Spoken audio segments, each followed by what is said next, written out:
This is the most common failure of the most popular brand of motor vehicles on the planet. Yep, Ford.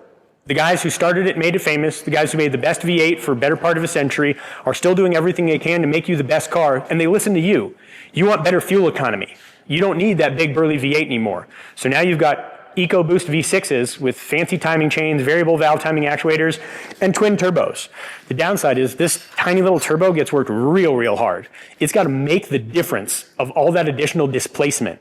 So the bigger engine held more air. This has to use a compressor on this side from the exhaust, driven by it, to spin, to suck air in and blow it into the engine, like a big fan. The more air in, more fuel we can put in it, more power you make. Now, the benefit for you is at low RPM when this isn't spinning, not using any extra fuel, good for fuel economy.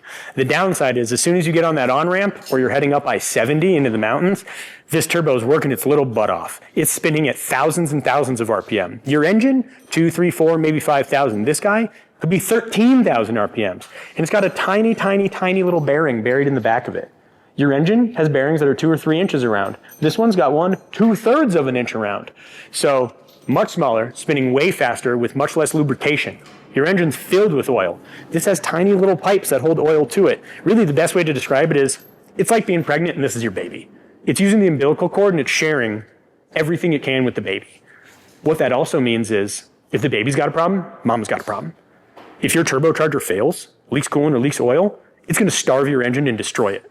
When this turbocharger bearing fails, the metal in it is going to go through the oil return tube into the oil pickup and circulate through your engine. There's nothing more fun for an engine that instead of getting lubricated with oil, it gets lubricated with metal shavings. There's no faster instant destruction of an engine. So if you want reliable, like those fleet companies that take care of you, your plumber, your HVAC, your construction company, they buy Ford trucks with V8s. If you want fuel economy, you can buy this, and this is what I'm going to do with it at the end of the day.